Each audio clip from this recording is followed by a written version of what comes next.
Good evening, everyone, and happy Valentine's Day.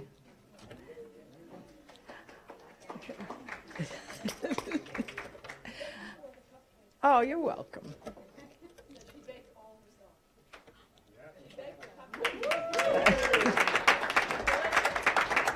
It was done with pure love, really, honestly. It was. All right, this is the full board meeting of Community Board 5. I'm Vicki Barbero, the chair. Tonight, we'd like to we usually start with our electeds, and we happen to have someone here, a council member, Ben Kallos. So Ben, would you like to come up and start the meeting? Welcome.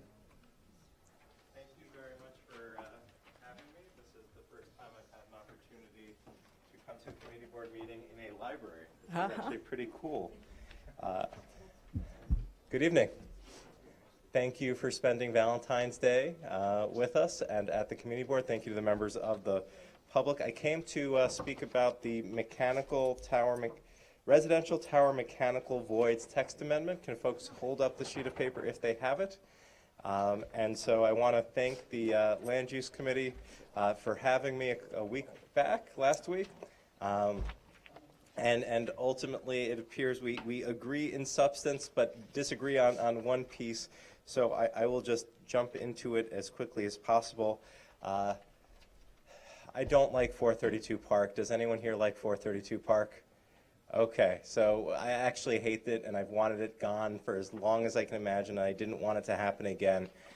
When they wanted to build a super tall and extend Billionaires Row into my district, we actually rezoned to stop it. We're still in court fighting that building because we did successfully rezone, but the person went to the Board of Standards and rubber stamps to get over it. And so basically, most of New York City is actually protected. So you do have a map. It's included in the packet that DCP put together that scared me because all I saw was white. So mine is not as accurate as DCP's, but if it's blue area, that should be protected. As you will see that most of your district is yellow because... It's on fire. Well, the red portion, so Billionaires Row itself would be stopped at least until one of the specific blocks that had a narrow carve out. But the rest of it, where the Maclo building would be, would still be vulnerable, and they've promised to come back in June, and I see a lot of good recommendations.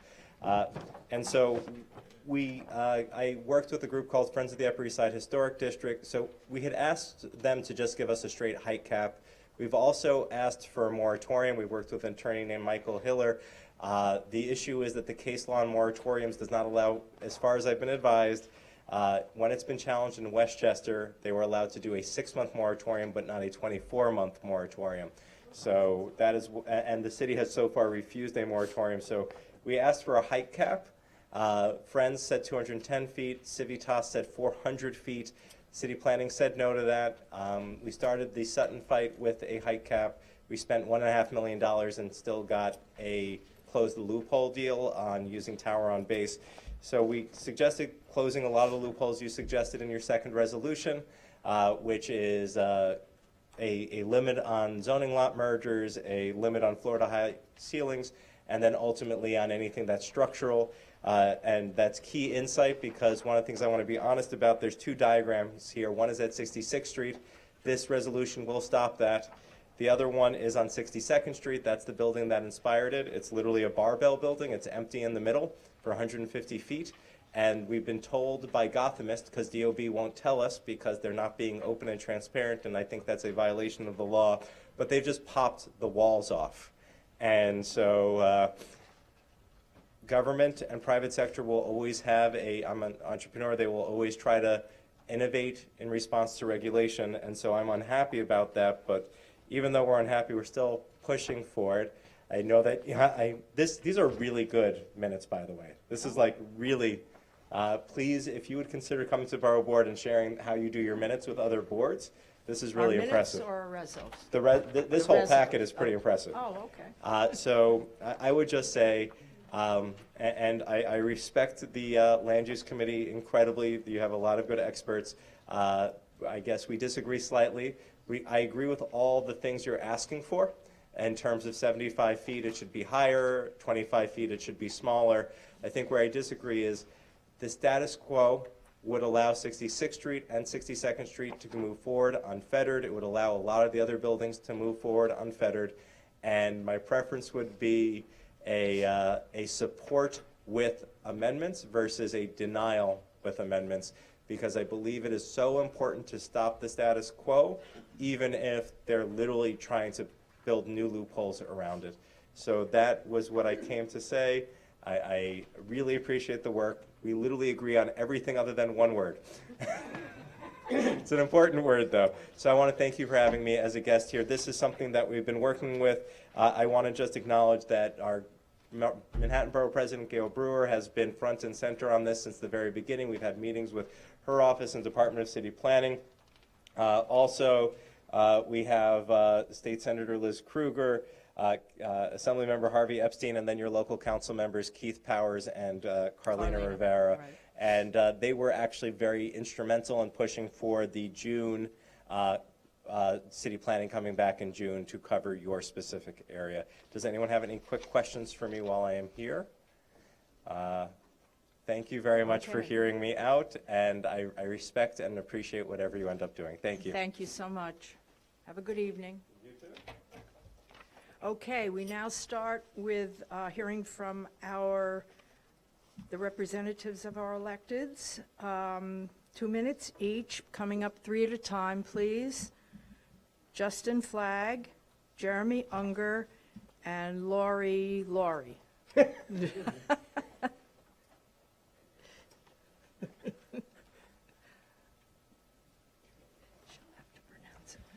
Hello, I'm Justin Flagg from State Senator Liz Krueger's office. Senator Krueger is the chair of the Finance Committee, so over this past month she has chaired over 100 hours, well over 100 hours of hearings on the budget. On every aspect of the budget, we've heard from agencies, we've heard from advocates, we've heard from anybody who wanted to submit testimony. The next step in the budgetary process is that the Assembly and the Senate will each pass their own budget resolutions, which are a response to the governor's proposal. And that happens sometime in mid-March. And then there'll be three-way negotiations, and hopefully by April 1st we will have a final budget. So in the meantime, the Manhattan Senate delegation is hosting a budget forum, so that we can hear from constituents about what your priorities are and what your reaction is to the budget. It's on Saturday, March 2nd from 2 to 5 p.m. It's at the New York Academy of Medicine, which is 5th Avenue and 103rd Street. Anybody is welcome to come and testify. You can RSVP to our office. You can call our office. Or you can go to the link that's on the bottom of this flyer. There's some in the back. If you want to submit written testimony without appearing, you can send it to budgetforum2019@gmail. And I would really encourage everybody to come or to submit testimony. Take a look at the budget. It's really the most important policy document that the legislature passes in the year, and it covers a host of very important issues, particularly this year. Marijuana legalization, congestion pricing, MTA management reform, climate change. There's a lot of important things in the budget, so I encourage you to take a look. You can go to our Senate website, Senator Krueger's nysenate.gov website. There's some information on what's in the budget. It's a hefty document, but it's worth taking a look at. So I encourage you to take one of these flyers in the back, and you can see our newsletter with more information. It's been a very productive first month in the session. Thanks. Thank you.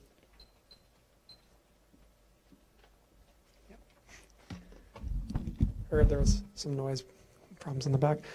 So my name is Jeremy Unger. I'm the CV5 representative for Councilwoman Carlina Rivera.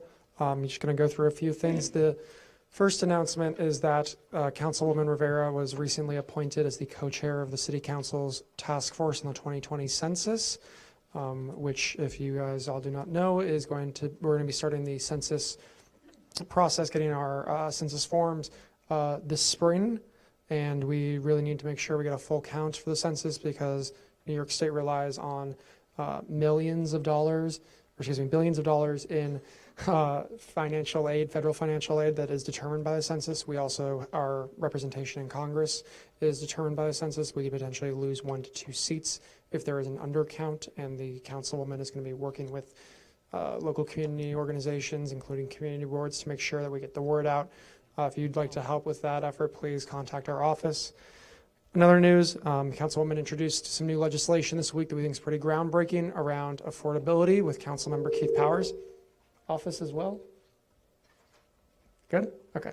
With Councilmember Keith Powers around security deposits and broker fees.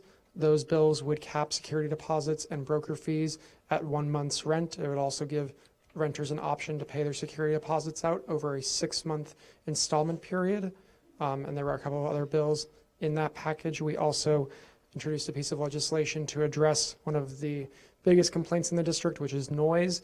Our legislation would require all emergency vehicles in the city of New York to use a 2-tone ambulance siren, which is more commonly found in Europe, and has been rolled out on Mount Sinai ambulances in the last year. And the results we've gotten back, the feedback we've gotten back from that is largely positive. And so we're really looking forward to that legislation. So, thank you. Thank you. Sorry, Lori. It's okay. Could you please pronounce it? I can, and that will be 1.5 of my minutes, but it's Lori Hard-Joey Rogo. I'm the CB5 liaison for Speaker Johnson. This might be better. I don't know if you've noticed, there's a bit of a rodent problem in the city. We've been getting a lot of complaints. And with that in mind, in January, our office held an agency briefing on sanitation. Multiple agencies came to explain the problem caused by uncontained garbage and litter, the life cycle of rodents, and what is being done to control the population. It's a fairly fascinating report.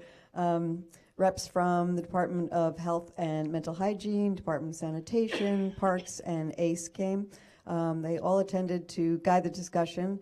The best part was actually that people from the neighborhood got to locate on a map where they're seeing the worst of the problems, and then we're going to have a follow-up meeting to see what's been done since this first meeting in January.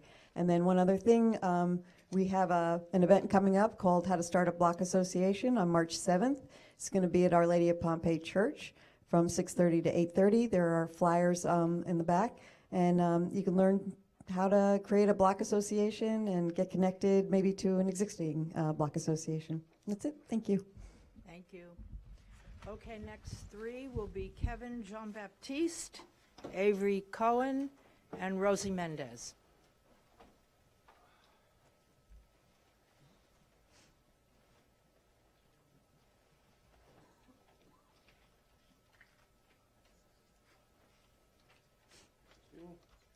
Good evening, Community Board 5. I'm Kevin Jean-Baptiste from the Manhattan District Attorney's Office. Happy Valentine's Day.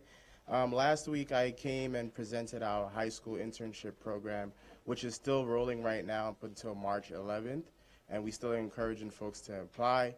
We just actually launched what we call our resume workshop, where we had a training with some of our assistant district attorneys, as well as some of our support staff, in the case that we do receive applications or strong applicants that need some assistance with their resumes. So we understand that high school students may not have much work experience, may not have been affiliated with a lot of activities, so we try to help them pull some of their knowledge, some of their resources to get that on their resumes so that we can sort of diversify the pool of applicants to our high school internship program.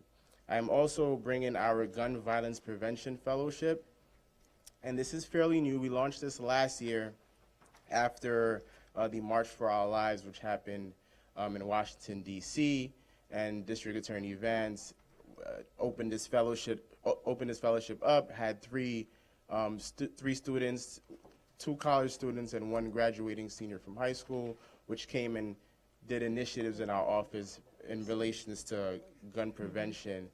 We put together an event, sort of a capstone event that we finalized with, as well as they advised us on some of our public policies in relations to gun violence prevention. The application already opened. It started February 1st, and it's open until March 1st. and the website to apply is on the flyer. I left some in the back, and we encourage people to take advantage of this. This fellowship is a more broader applicant pool where you don't have to be in high school. We're asking for anyone that is involved in gun violence, or if you're a victim or advocate of gun violence, we ask that they take part of this fellowship. Thank you. Thank you.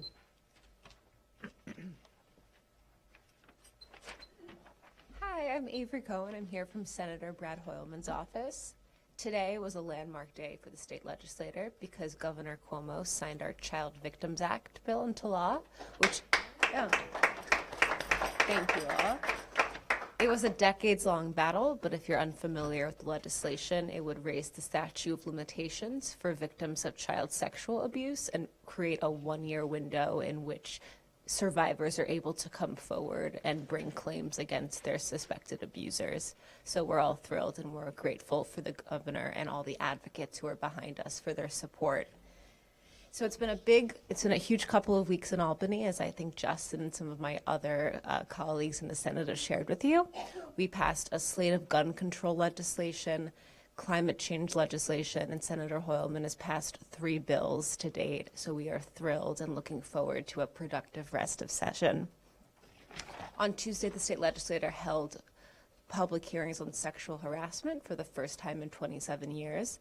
Senator Hoylman testified, and he looks forward to working with his colleagues in the Senate to bring about meaningful change through legislation. We also recently introduced a bill on the state level, as Jeremy mentioned, that would cap security deposits at a 1-month fee to make housing in our city more affordable and accessible. And we also just introduced a bill that would keep ICE out of state courthouses in New York. So we've been busy. And I think, as Justin also mentioned, Senator Hoylman will be co-hosting a budget forum with Senator Liz Krueger on Saturday, March 2nd. If you have any questions, please reach out to our offices, and we'd be happy to help you. Thank you, guys. Thank Can I you. just quickly ask, does a state law barring ICE from courtrooms override federal, whatever the feds believe ICE can do?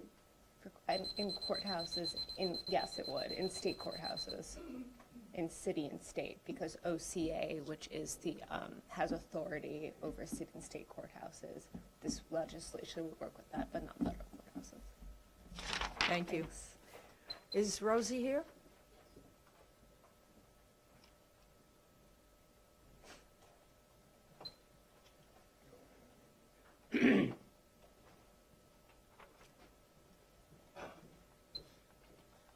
My apologies, I didn't hear my name. Happy Valentine's Day to everyone, so I'm going to try to make this quick.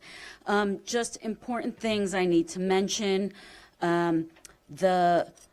Next week, we're having the Borough Board, but it's also our budget hearing, and so we are going to hear from all the community boards on their budget needs. But also, prior to the actual budget hearing, we will have DCP presenting on voids. So anyone who wants to come is welcome to come to see this presentation. And if you want to testify on the budget, it is open to everyone in the public.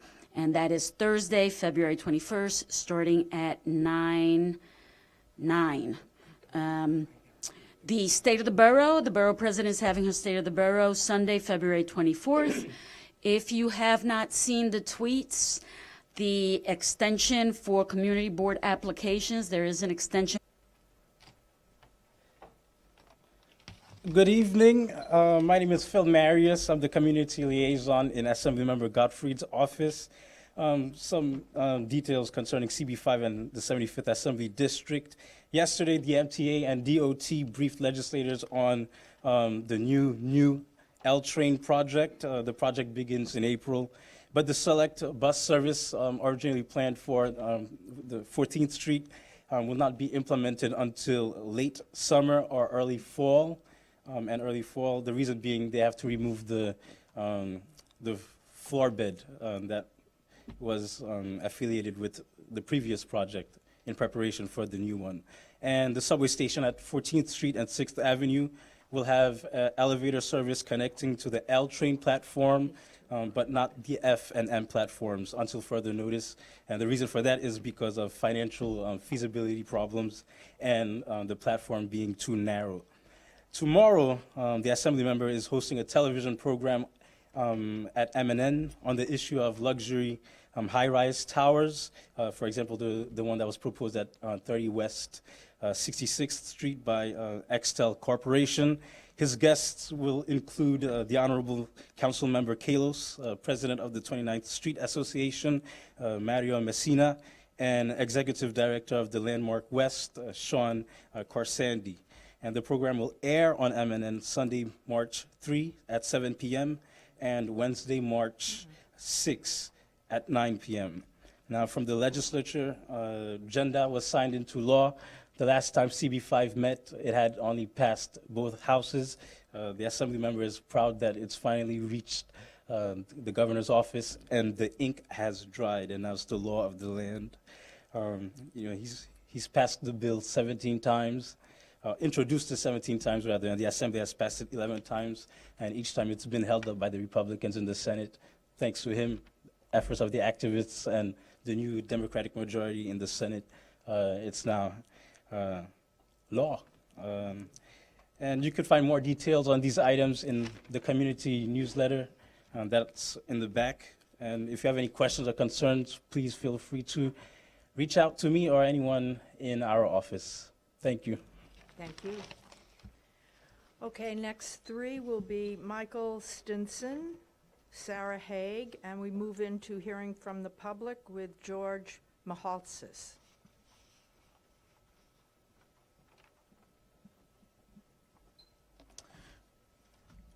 Hi everyone, Mike Stinson from Comptroller Scott Stringer's office. Sorry that we're all here together tonight. It's a little depressing that we're spending Valentine's Day together, but thank you all for your commitment to your communities. It's very important that you're here and you're not spending money on an overpriced meal tonight. So thank you. I just have two quick announcements. Last year we started an MWBE university. It was very successful. We were able to work with over 700 MWBEs throughout the city of New York.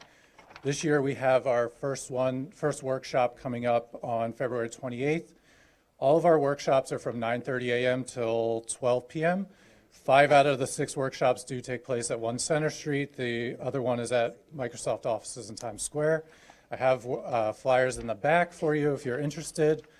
And then we have our summer internship program, which we're still taking applications for. We do pay our interns, so if you know any college-age students or graduate students that are interested, we have community affairs positions, audit, finance. Every agency within our department, within our office, has internships for the summer. They are paid. It's a program from June 10th to August 8th. They work 4 days a week. And if they're interested, they can apply online. Thank you. Thank you. Any questions?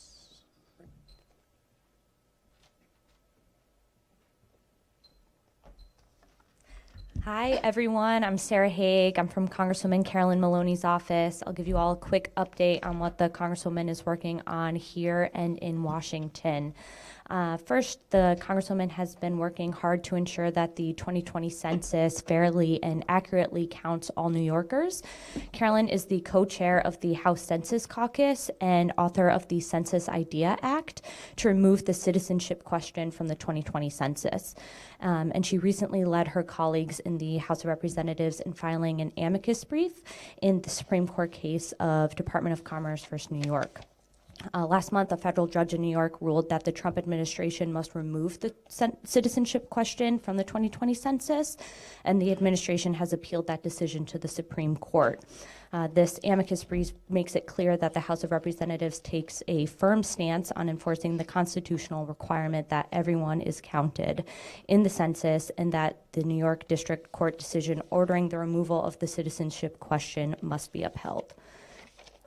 The Congresswoman has also been working hard here in the district to spread awareness of what's at stake in the 2020 census and is hosting a series of town halls on the topic.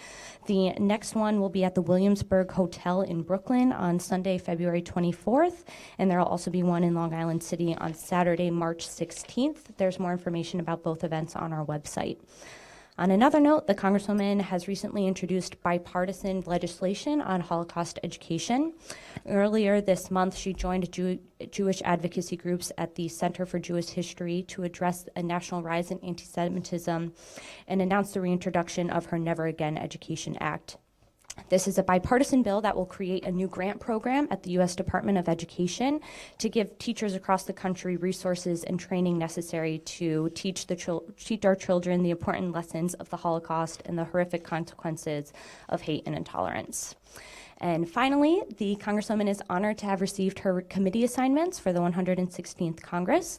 Most notably, Carolyn is now the Vice Chair and top Democrat on the Joint Economic Committee, and she is the Chair of the Financial Services Subcommittee on Investor Protection, Entrepreneurship, and Capital Markets. Thank you so much for your time. I'll be back if you have any questions. Thanks. Thank you.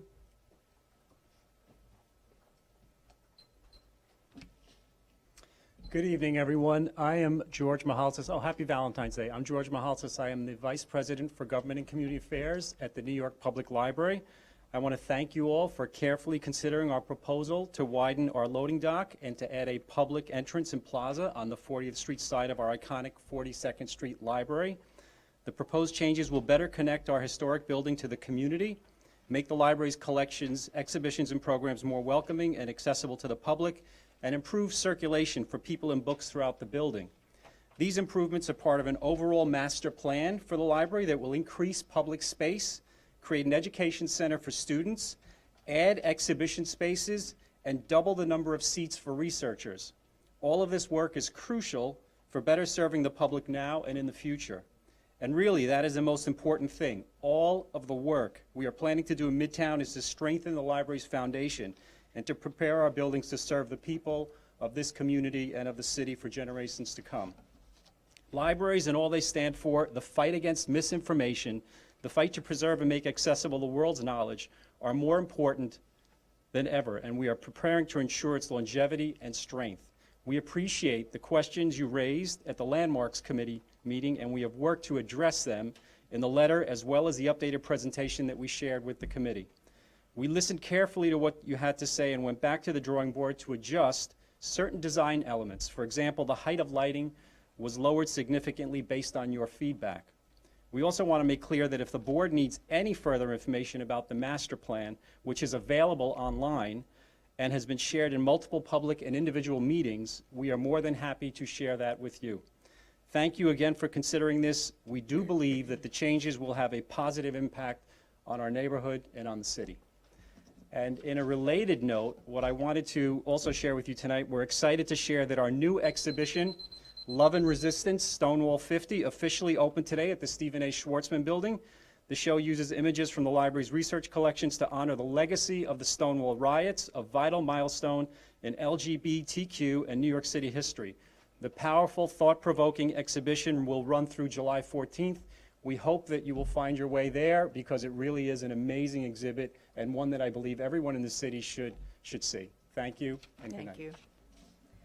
Okay, next three will be Gail Fox, Charles Zalbin, and Matt Robinson.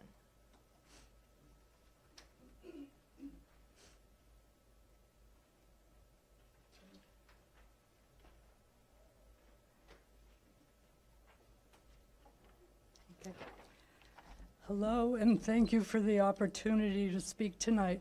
I'm reading this written by Joanne Schindelheim, who, like me, resides at 10 West 15th Street, apartment building with 429 units. And we did anticipate serious impacts with the changes DOT planned to put in place on 14th Street. We're encouraged by the news that the busway has been abandoned, but other aspects of the plan currently, quote, to be determined, need to be defined in a helpful manner. I sent my testimony by email so that I could read Joanne's here, and I'll leave a copy of each with Luke at the front desk. The critical service entrance for our building is 7 West 14th Street.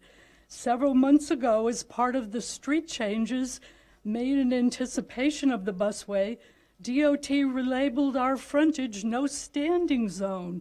This means we've lost our commercial vehicle access for residents' deliveries, move in and out, contractors handling materials. Our significant frontage, again, 7 West 14, includes a number of retail stores who have lost legal use of this space for deliveries.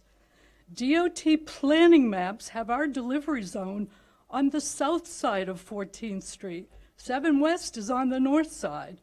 So they have us just east of 6th Avenue. In other words, we really have a dilemma. Our main pedestrian entrance is 10 West 15th Street, and that is structurally impossible to be used as an entrance for deliveries and service, and it's not feasible for the stores located on 14th. We make regular outreach to DOT and are advised they cannot offer any information at this time. We ask for your support in this matter. Copies will be available. Thank you.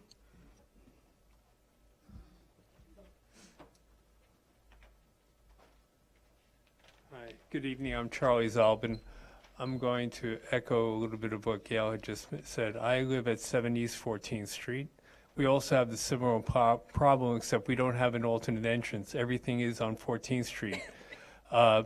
If the busway is implemented the way it was originally planned and the plans aren't dropped the way they're talking about right now, then we will only have access to our building by foot.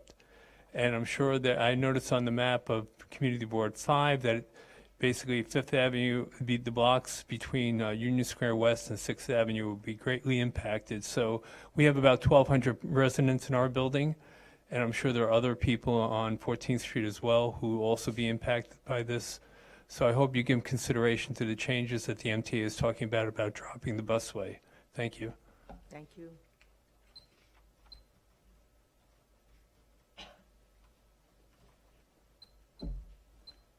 Hi, everyone. My name's Matthew Robinson. I'm a resident in the neighborhood. I have an architectural background. One of the concerns at the construction that's going to be 14th and 6th Avenue on the two corners, the bottleneck that is proposed and is going to be created is actually completely unnecessary. What you can do is, if you're familiar with the area, there are fingers on the south end of the street that actually go north and south. So you can actually enter on either going uptown or downtown from the south side of the street. So what you could do is, instead of having the construction, the cranes and stuff like that on 6th Avenue, you can easily have it on 14th Street. Those entrances on 14th Street are not needed at all because you have them on the south side of the street with passageways. I think there are 3 of them. I know there are 3 of them. There may be a 4th one, but there are at least 3 of them so that your egress and stuff like that still can be maintained, and the construction so that you, instead of it being 2 lanes, it can be 3 lanes. But basically, you can take the cranes and put them on the 14th Street side, which is less needed than the 6th Avenue corridor. The concerns that I hear is that because of the bottleneck, everything back is going to be clogged up and everything forward is going to be clogged up, and everyone's concerned about the bus lane and everything like that. But seriously, look at, if you walk that area and look at the passageways that cross 6th Avenue underground, there's an easy solution for that, that problem that doesn't cost any money. You have to remove a newsstand and maybe some entrances in terms of the covering of it, but easily there should be something structurally that's easy to do.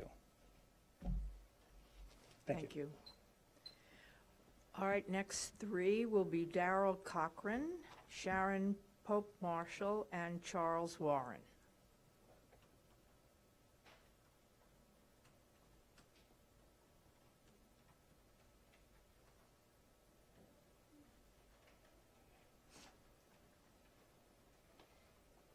Hi, good evening, everyone, and happy Valentine's Day. I just want to come and introduce myself. My name is Darrell Cochran. I am the director of the Manhattan Community Service Center for the New York City Commission on Human Rights. And on another hat, I also serve on Community Board 12 Uptown. We don't have as many cameras up there, though, so this is interesting. But if you don't know about the Commission on Human Rights, we're basically the city agency that enforces the non-discrimination laws. We work in 5 major areas: employment, housing, public accommodation, discriminatory harassment, as well as bias-based profiling by law enforcement. I've been with the agency about 3.5 years, and we've expanded the number of protected classes to now we're at about 24, 25, I think. So, you know, some of the work we do, if you or someone you know experiences discrimination in any of the areas I mentioned, please reach out to us. Our number is 718-722-3131, or they can just call 311 and ask for human rights. And some of the other things we do as well is working locally with law enforcement and community boards when incidents of bias happen. Just last year, there was an incident where swastikas were graffitied on a car just a couple blocks from here, actually. So we worked with law enforcement on that to get that removed and notify the owner. And we also do free workshops in our community service center, which is located at 22 Reed Street downtown. Our next one is on March 4th. And that's it. Have a good night. Thank you.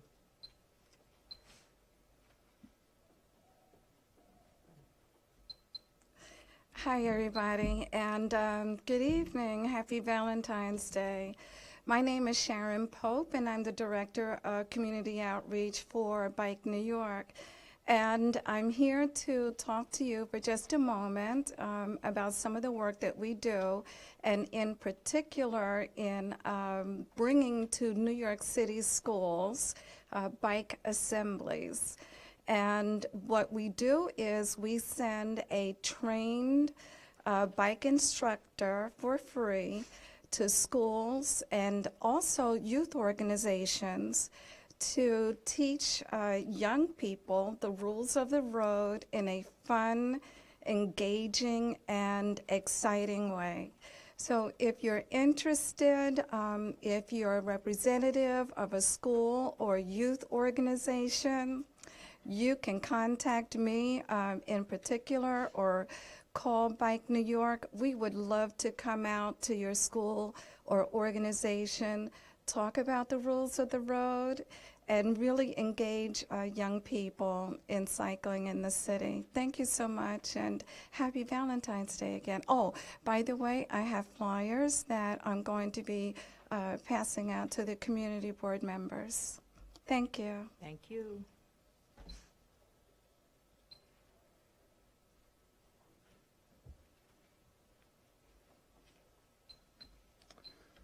I'm Charles Warren. I'm the president of the Committee to Save the New York Public Library. First, I'd like to thank the Landmarks Committee for holding a very constructive hearing last week where we discussed the proposed additions and changes to the New York Public Library, especially along 40th Street. This proposal is just the tip of an iceberg, and it's an unfortunate tip of an iceberg because it ignores the historic context of the New York Public Library by introducing a whole vocabulary of different pavings and different benches and sort of modernist aesthetic into the historic context. I urge you to ask the New York Public Library to reconsider the design elements that they're introducing into this block-sized composition that otherwise is very coherent. Lurking underneath the tip of the iceberg, though, is a whole interior plan that has never been described adequately to the public. And since George Mihaltes has just offered to give you more information, I suggest that you demand the plans, the actual plans of what it is they're doing inside, because their master plan does not include that. If you want to see our conjectural plans of what they're doing inside the building, go to savenypl.org, where we have tried to construct a critique of their master plan, which includes this 40th Street entrance and the loading dock. Action is needed. SHPO, the State Historic Preservation Office, threw up their hands. They have jurisdiction over the interior of this building, but because the work is being done with private funds, all they're given is the master plan that you can all see on the New York Public Library website, and they said, we can't tell what it is they're doing inside from that master plan. So please go to savenypl.org and please ask the library to reconsider this plan. You can require them to do so. Thank you. Thank you. The last two will be Theodore Grunwald and Tom Collins.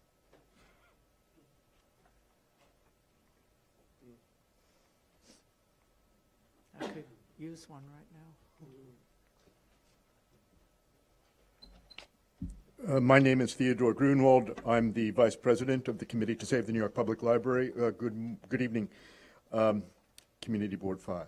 On February 5th, our organization, multiple good government groups, library protection organizations, library users, and neighbors testified against the New York Public Library's proposal before the Landmarks Committee of Community Board 5. We were encouraged that the committee did not endorse the library's proposal. We urge the full board to support the committee's recommendations, which also include increased community board oversight and greater transparency. We request also that the matter be taken up, that is the matter of the entire master plan, at the next meeting of the Budget, Education, and City Services Committee.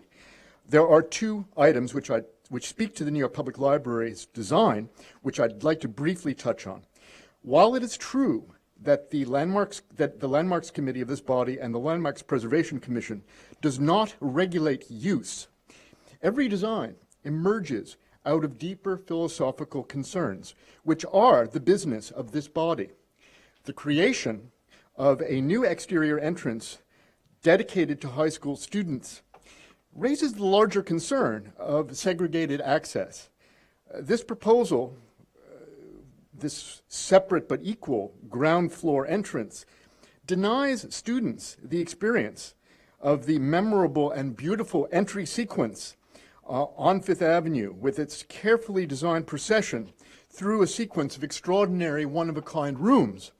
I'd like to remind this body that this building belongs to all the citizens of New York City, and that while the New York Public Library claims that the new entrance supplements its existing disabled entrance or ADA entrance on 42nd Street and will be open to all, library management often says one thing and does another. A good example of which is found at the Donnell Library's replacement, where public access is blocked by a permanently locked door adjacent to the luxury Baccarat Hotel that replaced the Donnell Library. And the second and last item is on the matter of the proposed carving of donor names at the new entrance. I'd like to remind Community Board 5 that Trump advisor Stephen Schwartzman's name is already carved in the Danby marble of the exterior 5 times on the building's exterior. I urge the board to insist on a plaque instead, given the frequency that plutocrats are removed from boards, David Koch's removal from the board of the American Museum of Natural History, and Antonio Villar's recent removal from the board of the Metropolitan Opera being two very recent and very good examples. Thank you. Thank you.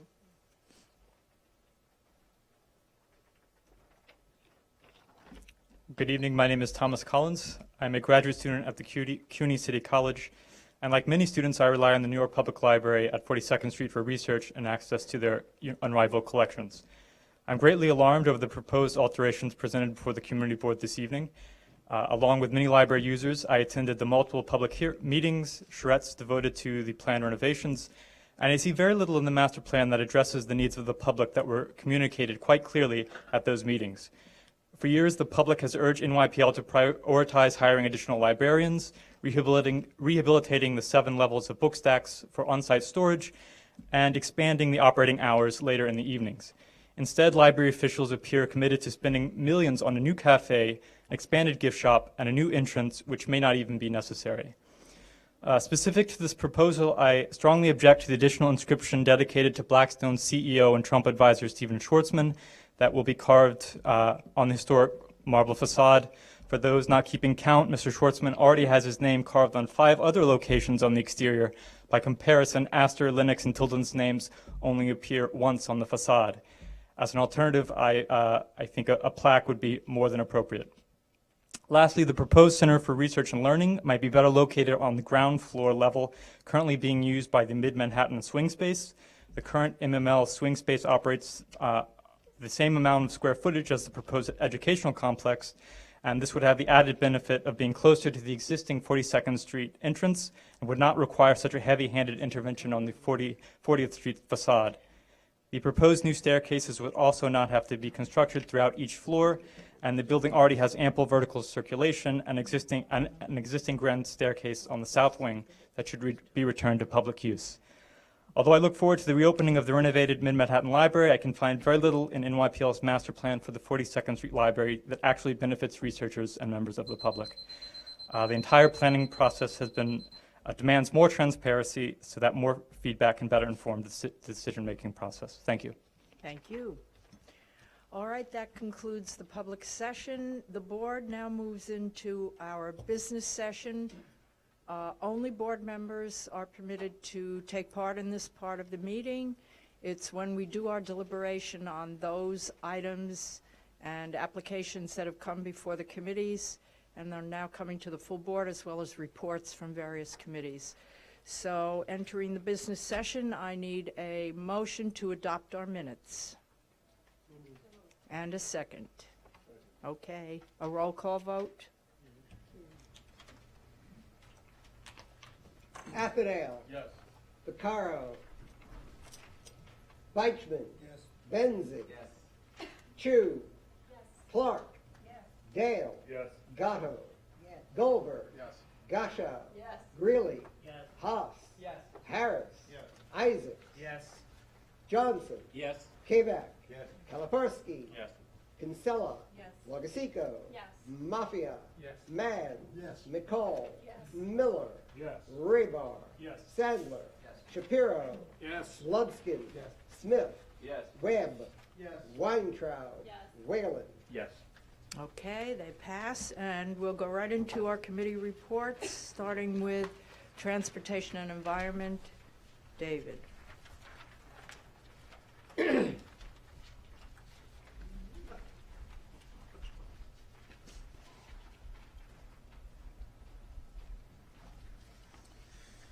All right, we have two applications and a report tonight. I'd like to start with the applications. Okay. I'd like to have them deemed read and bundled. Okay, so done. Great. If everyone could turn to page 3, our first application tonight is an application from Eastern Coachways. This is one of our curbside bus stop locations that we seem to get quite frequently. In this case, it's a fairly easy application for our review. The proposed stop is at 175 Madison Avenue, which is on the east side of the street between East 33rd and 34th Streets. There's only one daily pickup at 11 and one daily drop-off at 5:30.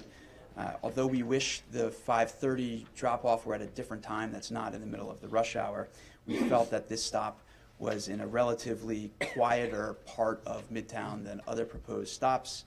The bus would be sharing a bus stop with current city service, but the city buses do not run on weekends. The BX M18 only runs express and it stops rather infrequently. DOT felt that the proposed application would not interfere with the existing bus service, and the committee voted to approve this bus stop unanimously. Okay, does anyone have a conflict with this resolution? Any questions? Any comments? Okay, next reso. Next resolution is for the Morning Sun Bus Company. It's another bus stop. This is in front of 201 West 37th Street on the north side between 7th and 8th Avenues. The committee felt that this bus stop was more problematic than the one we just reviewed. Currently, another tour company called Vision Tours operates this bus stop. The Bryant Park Corporation had expressed their deep concerns for the additional street traffic and sidewalk congestion that long queues of people waiting for buses would attract. The proposed pickup times of 7:30 a.m. and 5:30 p.m. are right in the middle of the peak rush hours, and the committee voted to deny this unanimously. Okay, any conflicts with this application? Any questions? Any comments? All right, we'll vote on these two. Wally? Whalen. Yes. Weintraub. Yes. Webb. Yes. Smith. Yes. Slutskin. Yes. Shapiro. Yes. Sandler. Yes. Raybar. Yes. Miller. Yes. McCall. Yes. Mann. Yes. Mafia. Yes. Lagasico. Yes. Kinsella. Yes. Kalaparsky. Yes. Kabak. Yes. Johnson. Yes. Isaacs. Yes. Harris. Yes. Haas. Yes. Grayling. Yes. Gashow. Yes. Goldberg. Yes. Gatto. Yes. Dale. Yes. Clark. Yes. Chu. Benzing. Yes. Weichman. Yes. Athenell. Yes. Okay. The resolution's passed, and we have a report. Okay, so just a very brief report on an issue that we will be reviewing in the weeks and the months ahead. City Council is preparing to review 4 potential pieces of legislation that touch on bicycles and scooters and e-bikes and e-scooters. There are 4 bills. I'm going to read from some notes here. The first is 1264, which would legalize, and I'll explain these after I give this brief readout, but 1264 would legalize throttle-powered bicycles to allow them up to 20 miles per hour. 1250 would legalize e-scooters up to 15 miles per hour. Both of those provisions would also decrease the fine that currently exists for operating those vehicles from $500 to $100. 1266 is a pilot program that's proposed to have a dockless scooter system that's similar to the city bike share that we currently have, only these would be dockless, meaning they don't go into set locations. You just leave them wherever you choose. I don't know why you're shaking your heads. 1265 is a bill that would retrofit existing bikes that are illegal to let them fit into the requirements of electric bikes that can only go up to 20 miles per hour. So let me back up now and talk a little bit more about all of these. First, the Transportation Committee will be reviewing these ideas, and we will be working on what we believe is a strong advisory opinion for City Council that concerns these 4 bills. We will be working with the BEX Committee in conjunction for the last piece, which is encompassing a budgetary consideration to allow for this program to retrofit these illegal bikes to make them street legal. So we will be doing that. Tonight, I just want to sort of put this on everybody's radar so that you know that these things are in the works and that we are discussing them. Now, taking a step back, the reason we aren't coming up with an opinion on this immediately is because City Council isn't even sure if they are able to vote on these themselves. There is a concern that this is only a state government power and that the city is not authorized to put these into place. Governor Cuomo, in his pending budget bill, has said that he is going to give the power to smaller municipalities. That means City Council would be able to vote on this. So the likely expectation is that once the budget passes, City Council will be able to take these under consideration and to vote. Meanwhile, we want to make sure that we are reviewing it and thinking thoughtfully on our opinions about these. We don't have an opinion. The committee has not discussed this yet. I barely know any more than what I've just told you right now. I can give you a couple of details just so that you can think about this as we go, and we will certainly be providing more information as we go. But the dockless e-scooter share pilot program, 2 things that are important for this board. 1, it is unlikely that this will happen in Manhattan. This is most likely going to be a pilot program, if at all, in the outer boroughs, that especially those areas that aren't connected by current public transportation. So the thought would be that you start that in areas that don't have subway stops nearby, bus stops, or city bike locations. Secondly, if the pilot program does come to pass, it will be subsidy free, most likely. So this would not be any public dollars spent into this pilot program. The other piece would be the retrofit program to make bicycles that are currently powered by electric motors that allow the bicycle to go faster than is currently allowed. The idea would be a program put into place potentially that would allow the city to help people whose income does not exceed 200% of the poverty line. So the poor, I guess the poorest members of the community that are using electric bikes that don't currently meet the legal limits would be able to retrofit their bicycles so that they could be street legal. This is geared mostly toward delivery people from restaurants who are bringing our seamless delivery foods. They currently get fined the most frequently, and the thought is that perhaps they are in a position to at least be able to afford those fines. Like I said, we're still exploring it. This is what's on the table right now. We will, in the coming weeks, coming months, have a better position and more information to give. That's great. Thank you, David. One last thing. Yeah. I'm sorry.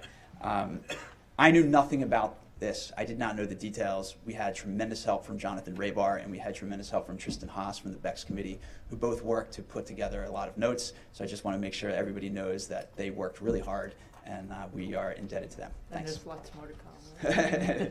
Did you hear that, Jonathan? There's lots more to come. Thanks, Dave. Public safety, quality of life, Nick. PSQL has a quick update for you. If you recall, last month I told you that PSQL had gone off the grid and none of our data was appearing on the website. That turned out to be not quite true. The data was there, but it was very, very hard to find. So we've remedied that. There are now links to all of our information on the committee website and elsewhere on the CB5 website so people can readily access it. If you were to look at one of those links, you'll see that for January, PSQL reviewed 119 applications, 87 of which were renewals, 23 new liquor license applications, and 9 various changes, alterations, things like that. 3 of those had conditions and stipulations memorialized in affidavits, which are now accessible through the website. Just go to the data, click on it, and it'll take you to the affidavit. So if you are interested in any operation and what their restrictions are, you can now find those on the public website. PSQL is currently reviewing 24 applications. Those are the applications that are currently in due diligence process. We're meeting with residents, we're meeting with business owners, and if there are any issues with these licenses, those will be brought to a committee hearing and then brought to you for a vote. Currently, these items are not published on the website, but within the next month or so, these will be published so that at any time the public will be able to see what PSQL is doing and have access to the current agenda items. Okay, that's great. Does anyone have any questions? Okay, thank you, Nick. Thank you. Moving on to parks and public spaces, Clayton. All right, I think I would be remiss not to just acknowledge Jack Taylor's contribution to our community board and to the Parks Committee. For many years, I had the privilege of working with him when he was a public member on that committee, and the number of times that he would help by sending articles from the Villager newspaper, photocopied, sent to my home address, right, on a typed envelope with Post-it notes giving context, typed, right, on the margins of the article. And the crazy part is a lot of those articles I actually would not have seen otherwise. So I appreciate that a lot. I also couldn't believe how kind of strangely formal he would be at times when he would call me, and I'd answer the phone and he'd be like, "Hello, Clayton. This is Jack Taylor. I am a member of your Parks Committee." Like, yeah, I know who you are, Jack. So crazy. But he was so consistent and so reliably strong in his advocacy for public space. And his voice has already been missed for years, and I'm sorry to hear the news. So I wanted to say that. Thank you.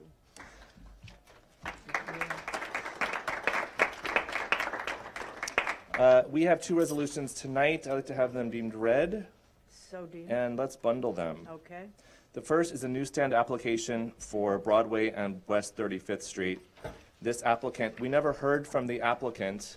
We did hear from the applicant's representation, who quite helpfully gave us a very clear sense of their intentions within minutes of getting the email from the board office inviting them to the committee meeting, in which they let us know that they had no intention of cooperating, refused to post, would not be attending, and that we were overstepping our bounds and asking them to do so. So we took great joy in unanimously denying support for their application. That's it. Okay. Any conflicts? Any questions? Any comments? Next. Next is applications from Union Square Partnership for their annual roster of programming for Union Square Park. This roster has a lot of support in the community for many years. There are not very substantive changes this year, with perhaps the detail of the holiday market kickoff event. This year is called Happy Paw Days, which is being rebranded to incorporate dogs. So you are invited to bring your dog for a photo opportunity on a big couch that's going to be in Union Square Park. People were very excited about that. With the exception of Harvest in the Square, which is their annual fundraiser, these are all events that are free and open to the public. There's a lot of support for these events in the community, and we voted unanimously to support this roster again. Okay. Any excuse me, any conflicts? Any questions? Comments? All right, seeing none, we are voting on both of these resolutions. Athenale. Yes. Weichman. Yes. Benzie. Yes. Chu. Clark. Dale. Yes. Gatto. Goldberg. Gasha. Greeley. Pop. Harris. Isaacs. Yes. Johnson. Yes. Kabak. Kalafarsky. Yes. Kinsella. Logasico. Mafia. Mann. Nicole. Miller. Yes. Raybar. Yes. Sadler. Yes. Shapiro. Yes. Ludsky. Yes. Smith. Yes. Webb. Yes. Weintraub. Whalen. Yes. Okay, resolutions pass. We're on to Bex with Renee. Hi. Quick update on BEX. We've had 2 presentations this month, no resolutions. The first presentation was from the Department of Sanitation regarding the commercial waste zone program that's currently under scoping review. Right now, the commercial waste system in New York is based on the open market. Private carters compete for the opportunity to collect waste and refuse and recyclables and organics from all the commercial businesses. The city believes that this competitive market has resulted in some inefficiencies, like extra truck traffic, increased pedestrian safety concerns, traffic congestion, air and noise pollution, road wear and tear, increased use of fossil fuels, all those things. And so to address those issues, as well as to provide transparency around pricing and also to improve customer service, the city is proposing to establish geographical zones and limit the number of carters that would be allowed to operate in each zone. In our area, the zoning map would follow generally our board footprint, cut into 2 around 34th Street. And those 2 zones that comprise CB5 have the greatest number of carters operating. There are more than 50 carters that come into our district to collect waste and return it to transfer stations and dumping sites. Right now, the program is being reviewed for its potential environmental impact, and this is going to be released for published review and comment. BEX has submitted a letter on the draft scope of the work, and we hope to get some more information because we had a lot of questions about this process. We're in the process of looking to carry out more due diligence on the issue. We want to find out more about it. We're reaching out to the business owners, the bids, the carters, and the other stakeholders. We were the first board to have a presentation on the issue. So we're going to keep you updated in the coming months as this moves forward. The second presentation that we had was from Mount Sinai Beth Israel. They've been really good about keeping us in the loop about what's happening on the hospital on 17th Street and what's going to happen on 14th Street, which is going to replace the current hospital. We've been assured that the current emergency room and the services that are associated with the ER there will not close until the doors open at the new facility on 14th Street. That's expected in late 2022 or early 2023. Mount Sinai also announced that they're not going to be renovating the Bernstein Pavilion as originally planned, where they provide mental health facilities. It's very expensive to renovate, and the hospital's found a site that was better suited for the wraparound services that they're going to provide, that they wish to offer their patients. So instead of Bernstein, they're going to offer those services at the former Rivington House, and that is expected late 2021, early 2022. And that was our reports, and we'll keep you updated as they keep us updated on that. Wonderful. Thank you, Renee. Are there any questions? Okay. Seeing none, we will move on to landmarks. Leila. All right, good evening, everyone. Before we start with our committee report, I would like to say a few words about Jack Taylor, who was really an inspiration for me. He taught me so much. We owe him so much that I don't even know where to start. We owe him the Ladies Mile Historic District, the whole district. It took him so long, and it was such a big fight, and he was so passionate and so enamored with this district, and he gave us all on the committee the gift of love for architecture, love for historic preservation, because there was such a deep understanding of what it is. It is not just because, oh, well, we like it, we don't like it. He taught us so much about contextuality, why it is important to preserve. And he was so knowledgeable, so incredibly knowledgeable. Knowledgeable, of course, about history and architecture, but also knowledgeable about all the different actions that had been taken. You know, he could remember that in 1981, the Design Commission actually ruled on planters that should not be deemed historic in historic districts in CB5, but in Soho, they're okay. And it's like, Jack, I mean, crazy, like in the details, and you could never, ever fault him.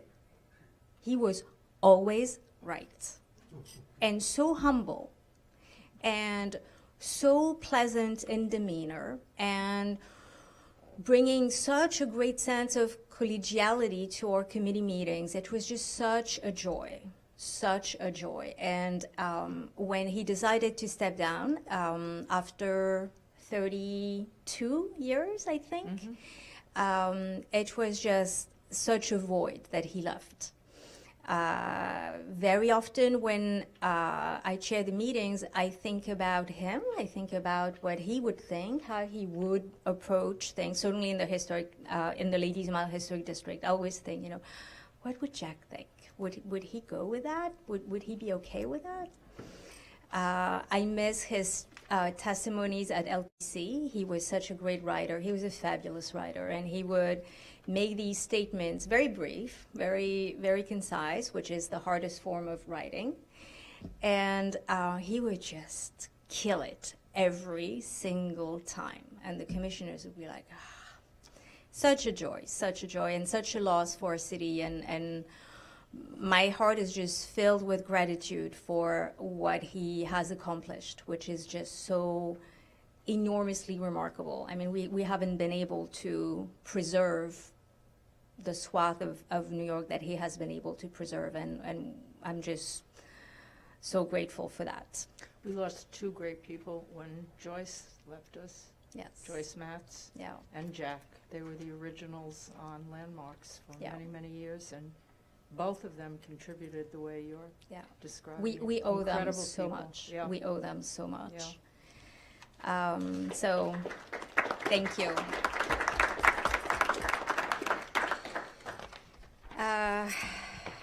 So we have two interesting items tonight. One of them, I think Jack would have approved the outcome. So let's start on page 7. This is an application for the New York Public Library. This is a individual landmark. It is both a exterior landmark, and some interiors of the library are also landmarked, but what is in front of us concerns only the exterior of the building, and mostly the 40th Street side of the building. So as you have heard tonight through a number of testimonies, this application is actually connected to a broader master plan. The New York Public Library has been working on this master plan for many years now. They have given many presentations, both on the architectural impacts of this master plan and the programming.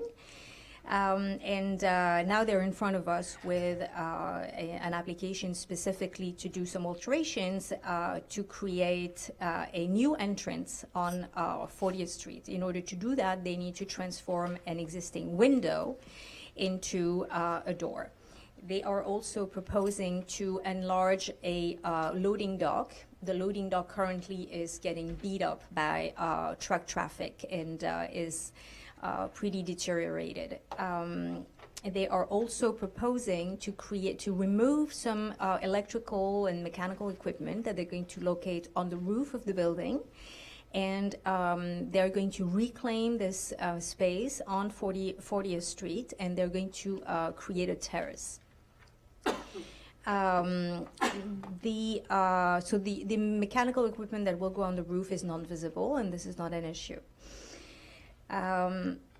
Overall, the committee felt that the spirit of what is being proposed is actually good and is sympathetic to the building. So we didn't have any issue with the substance of what is in front of us.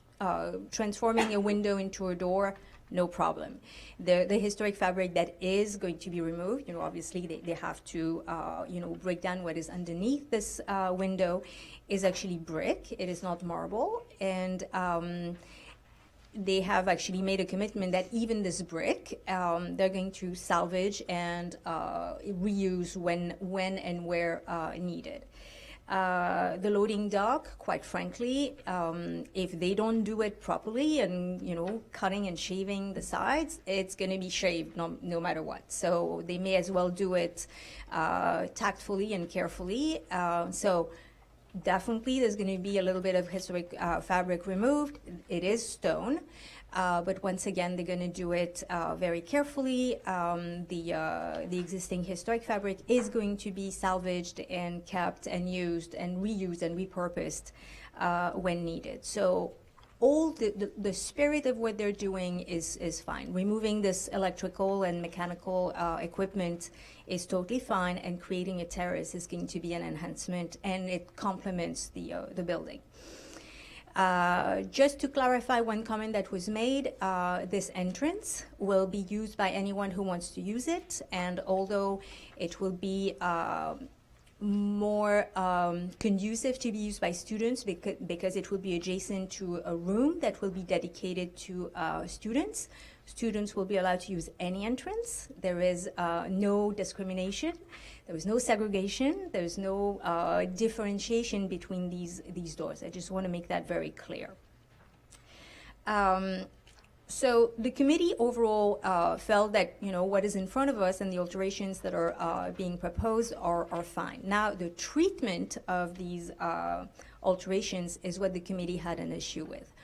Overall, and you can see it on the visuals that are included in the package, what they're proposing is actually fairly sleek and modern.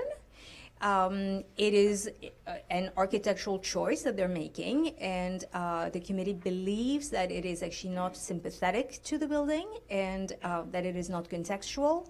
The stonework that they're proposing is very plain. The paving that they're proposing for the terrace is actually quite busy and really doesn't fit the paving that is on Fifth Avenue, that is much more grand. And the metalwork is actually very sleek, and there's not too much ornament. So the committee felt that this treatment was problematic. We also had an issue with signage. So the New York Public Library is proposing, as you can see on page 10, the printout is not super clear, but you can see this flower bed that is flanked by a small wall, and there's going to be a carving of one of their donors, and they want to honor this donor who's making a great contribution to the library. The positioning of the signage is very prominent. It's really the first thing you see when you enter the space, and the lettering is actually quite large. We were assured that the lettering is actually going to be smaller than what is shown on the rendering, but still it's going to be very prominent. So we had an issue with that. We also had an issue with the fact that Stephen Schwartzman's name is going to be carved yet another time. We learned that contractually, anytime a door is created, his name goes next to the door in the stone. It's in the contract. It could be more discreet, and the committee felt that it was a little overwhelming and overbearing. So overall, we're making a recommendation to deny unless the design becomes more sympathetic to the building. We are not suggesting that it should be a pastiche. We're not suggesting it should be copying what exists, but something that is more harmonious, because right now we feel that it's very plain and modern. And we believe that the signage should be reduced and made more discreet. We do appreciate that they are reducing the height of the lampposts. This is an improvement, and we appreciate that they took our concern into account. But we believe that they could go even further. And we certainly want to let LPC know that we have concerns with those areas that I just underscored. So it was a deny unless those conditions are met. Okay. Are there any conflicts with this application? Are there any questions to the resolution? Are there any comments? John? The one thing that struck me about the committee meeting is it was this particular resolution was very long, and a significant part of our discussion and the questions from the public were asking questions and asking us to address issues that were beyond the scope of the application. And it's my personal view that there are certain cases that warrant the board addressing the broader issues that the public is concerned about. And I just think in this particular case, we need to make sure that the executive committee and the chair of CB5 come up with the appropriate forum. I don't know whether that's a joint committee or some other forum where the many, many issues that were raised about this plan can be addressed. That's point one. Point two, I'm hoping you can include something about ADA in here. Anytime we can plug ADA, yes, it would be useful to put that into a resolution also. And this will increase access to the building from an ADA perspective outside. And though the scope of this resolution doesn't talk about the internal part of the building, we learned a lot about it at our meeting. And it will allow people who have ADA needs or young people or people with children, they will be able to see a lot more of the library a lot easier. Yeah, you're raising a very good point. We will add language to that effect, that indeed it is going to increase the accessibility of the building really great. significantly. Thank you, John. Ina? Yeah, this is hard. I'm really struggling about Jack, so I'm trying to get Jack to say. This was really complicated, and Layla just did a magnificent job of leading the committee and of talking through how this went.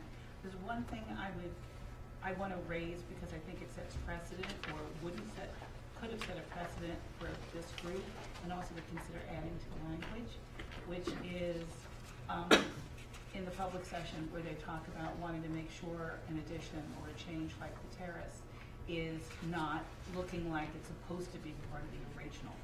And I agree with that, but there's a giant difference between looking like trying to fake the original and using that as a reason to do whatever you want because it doesn't look like the original, which would set so many precedents that you could almost do anything separate from that. And I would suggest or ask that we might make that point because it's important to work against what they were saying, which is it's not about us saying we want it to look exactly like, but we want it to be appropriate and Yeah. in here, and I may not be saying this best because my mind is whirling. Yeah, no, but I hear you. important Yeah. to make that point. Yeah, and Right, we also certainly for the do. board to understand Yeah, that. we certainly discussed that at committee. We can, I'll add a sentence that I'll share with you, and we can add that to the resolution. Okay, great. Any other comments? Yes. Yeah, I want to support strongly what John just said about, yeah, I've been struggling, I've actually been focusing on libraries, trying to do that with the BEX committee.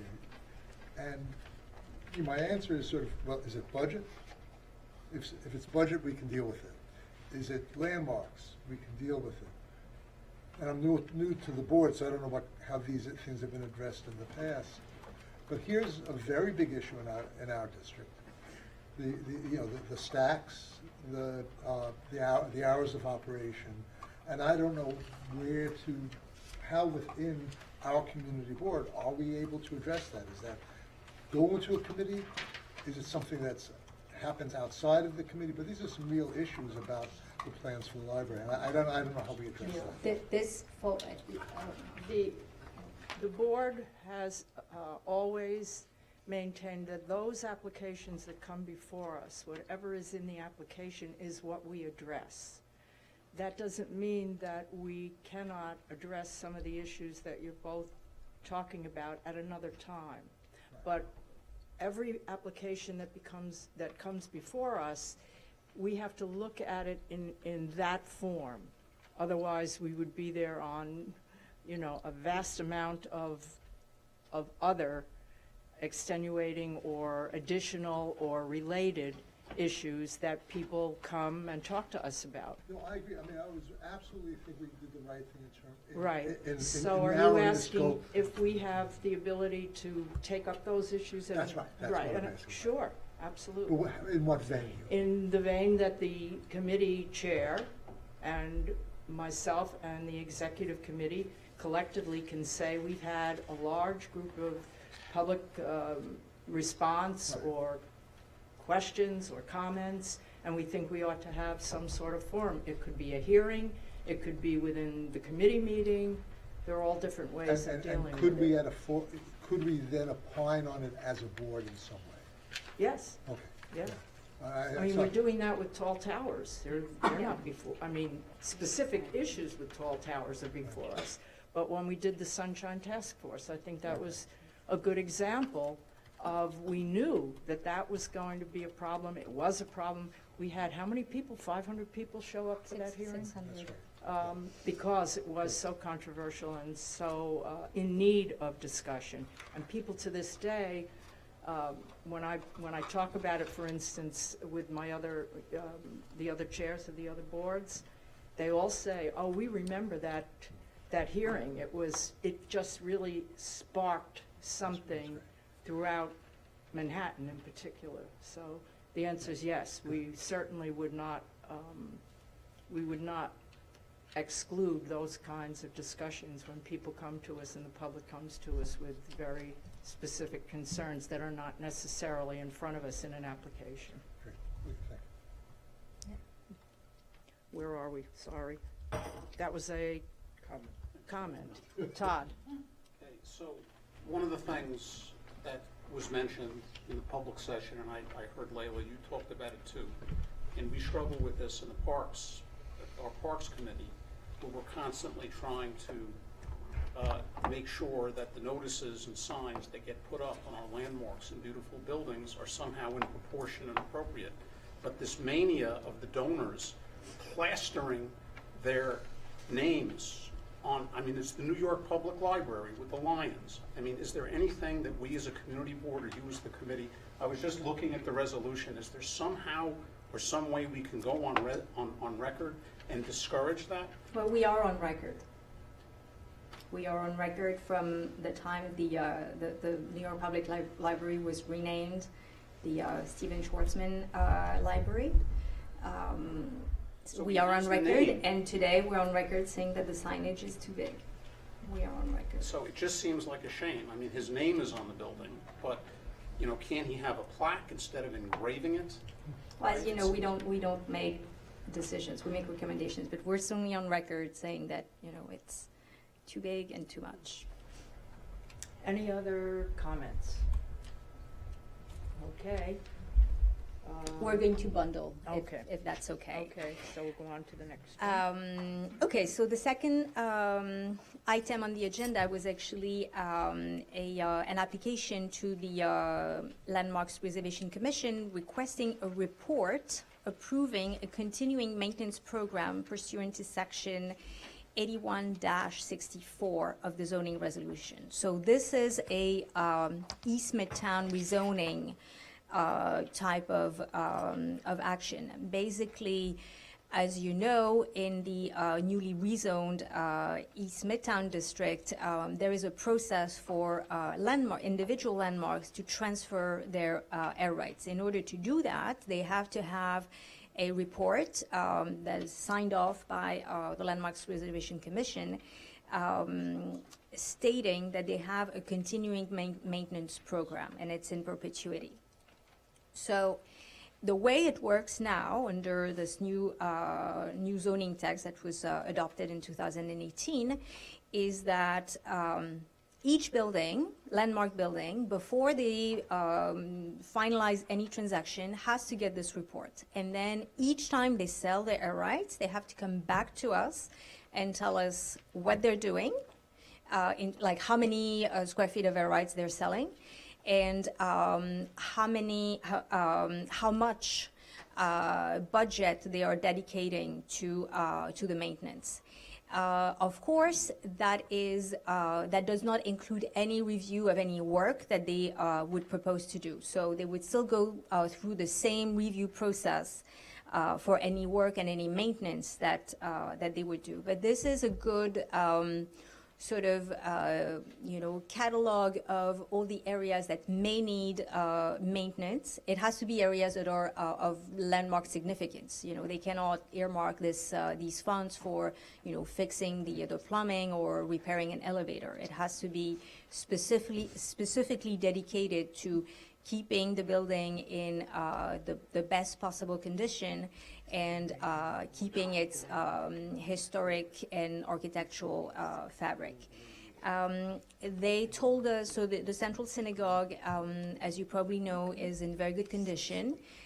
They did extensive work. Very unfortunately, there was a fire, but this resulted in actually an exquisite restoration of the building. The building is in good condition. The budget that is needed to keep the building in good condition is actually not that high. They told us that they do not have a buyer for the air rights yet, but we certainly know that there's a lot of activity in East Midtown and lots of developments that are possibly coming online. We know of the Maclo site across from St. Patrick's Cathedral. We also learned last week of the Grand Hyatt Hotel, which is going to be torn down and redeveloped, although DCP told us all along that it would never happen. And well, yeah, it did, or it is. But the Central Synagogue told us that for the moment they are not, they have not entered into any final transaction. The maintenance plan is good. What they have identified as areas that may need some maintenance is meaningful, and we trust that they're going to remain a very good custodian and steward of this beautiful building. So we voted to approve. Great. Are there any conflicts with this application? Any questions to the resolution? Nancy? Sells our air rights and what air rights are left on certain parcels? No. And they said that much. We've asked the Department of City Planning. So, who keeps tab? No one. Yeah. Who? No, they don't, and they have not hired an independent consultant. They're thinking about it. Is it something, not right now, but is it something that should be taken up, maybe land use? Or Yes, absolutely. Maybe we need to put that on our. Yes. We should write a resolution and bring. Yeah. Because that's a problem, right? Yes, absolutely. Absolutely. Any other questions? Andres? Is it common practice that we approve air rights transfer without knowing where they go? We're not Or approving, not approving, but we're not approving air rights transfers.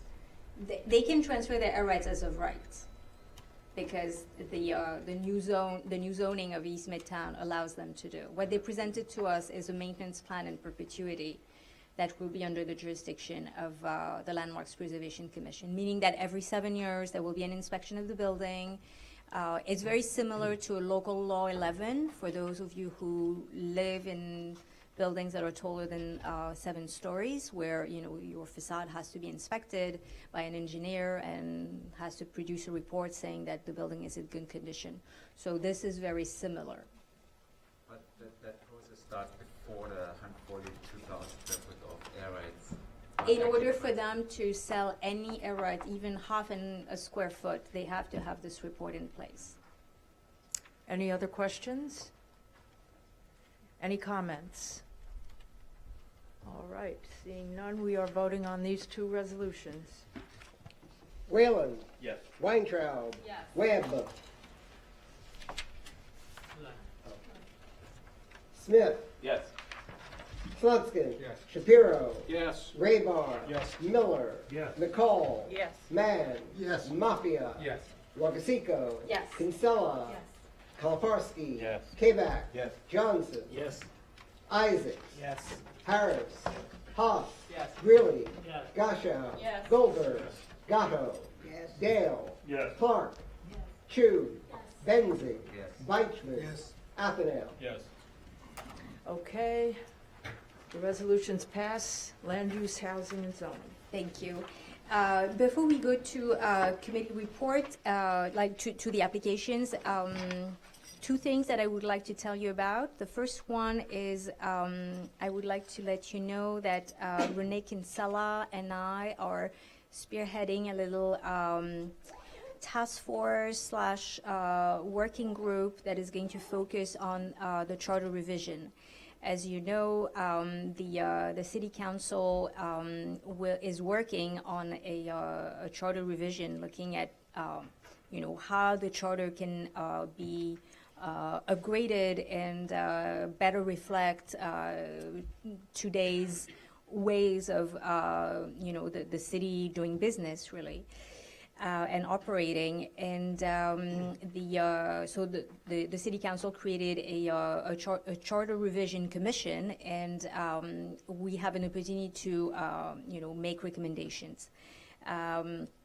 So if you have any thoughts or any suggestions on how the charter, the city charter could be updated, upgraded, and improved, reach out to Renee, reach out to me, and we will certainly try to incorporate all the suggestions that are coming our way.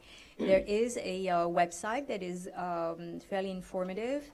I think it's charterrevisioncommission.org or something like that. But certainly, if you Google Charter Revision Commission 2019, you should be able to find it. You want to mention who's on the committee, on the task force? I don't have the list, but it's not very long.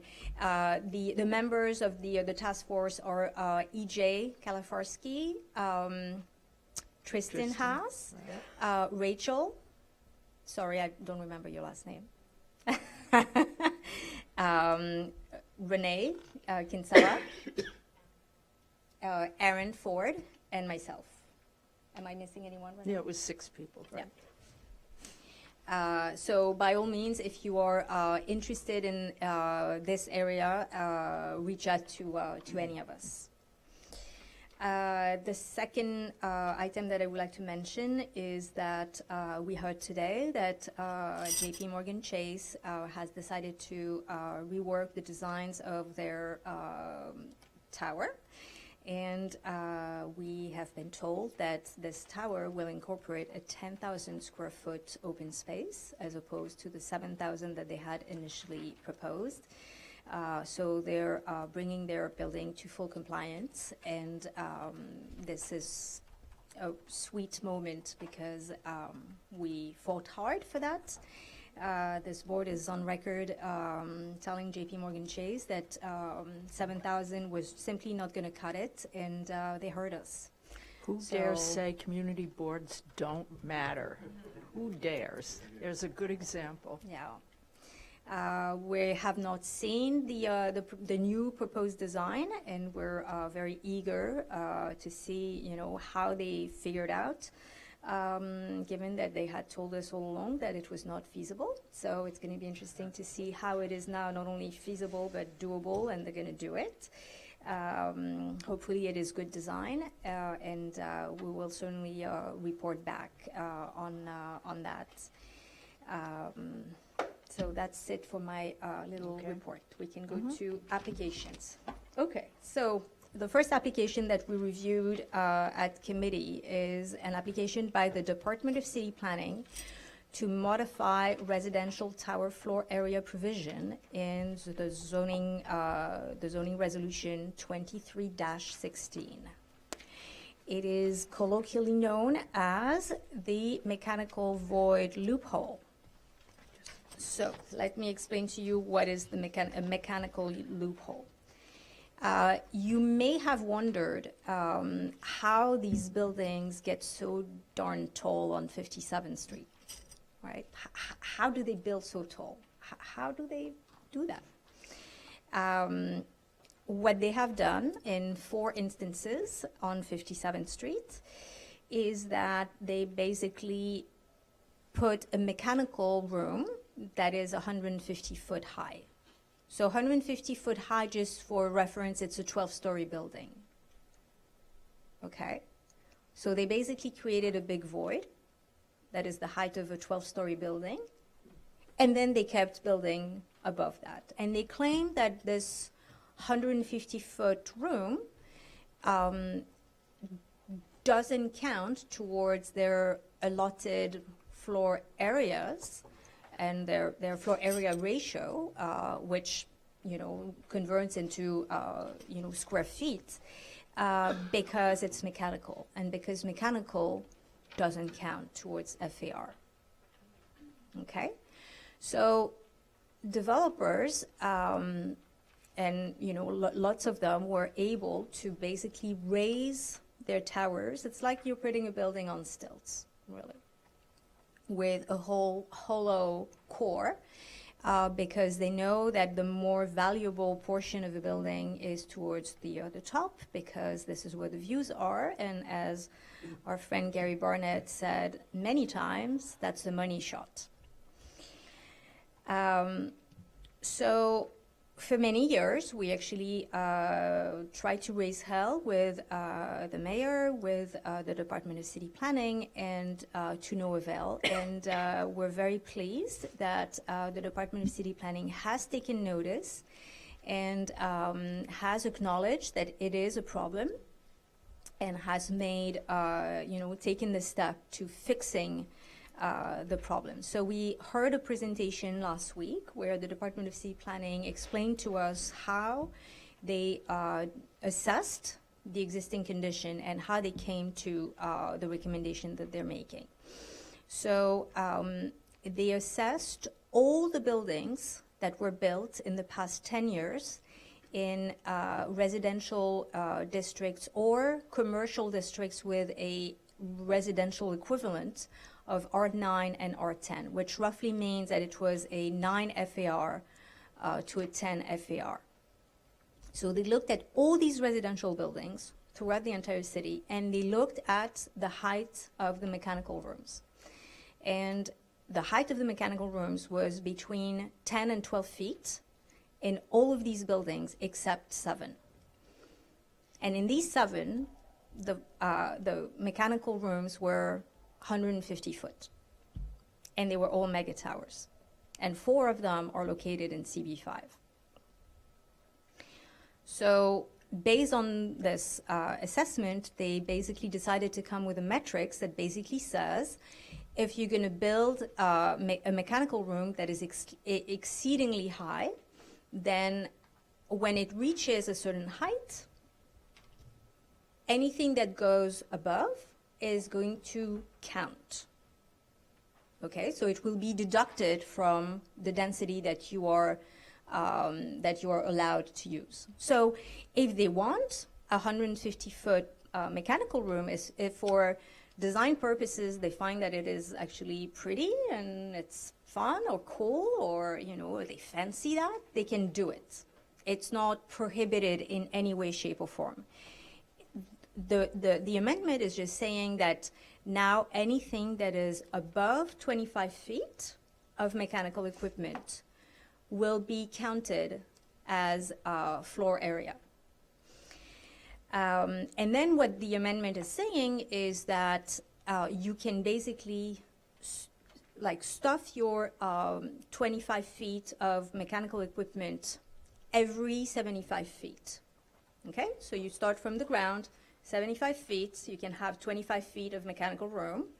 You can build another 75 feet, another 25 feet of mechanical room, and so on and so forth. If you want to do more than that, if you want to put mechanical rooms every 50 feet, once again, you can. It's perfectly allowed. You can design your building whichever way you want, no restriction. It's just that it's going to count towards your FAR. So the committee was very eager and very appreciative that DCP is finally taking notice that there is a problem. There is a serious, serious problem. It is really a loophole. Building buildings on stilts was not intended, and is not done for any reason other than getting a higher price for those top apartments. And as a result, you have buildings that are taller than what they should be, and taller buildings end up having negative impacts that are not mitigated. One of them that we've been talking a lot about on this board is the shadows that these towers cast on public open space and parks. Very unfortunately, a lot of these towers have sprouted on the south side of Central Park, which means that they directly impact Central Park because, they're on the south and the sun goes like that, and therefore, the park is in the shadows pretty much from morning to evening. I mean, the shadow moves, but when you have a whole wall of super talls, you basically cast the entire southern portion of the park into shadows, and those shadows actually reach all the way to 72nd Street. So very appreciative that DCP took notice, but the committee had an issue not with the formula. We actually like the formula. We think that there should be a mechanism where air rights start to count when you're reaching, a certain mechanical height that is higher than the average. So we like the formula. We don't like the numbers that are plugged into this formula. We don't like 25 feet. And we don't like 75 feet. So the committee felt that the mechanical rooms should be closer to the average. And we know, and city planning has been pretty clear, that the average of all the buildings that they surveyed is between 10 and 12. So we're not saying that it should be 12, maybe it should be 15. We're not the experts, but we feel that 25 is too big. And a repeat of this mechanical equipment every 75 feet doesn't make sense. We actually have a number of architects on the committee who were very helpful in educating us on the needs and the location of these mechanical units. Mechanical units are actually getting smaller and not bigger.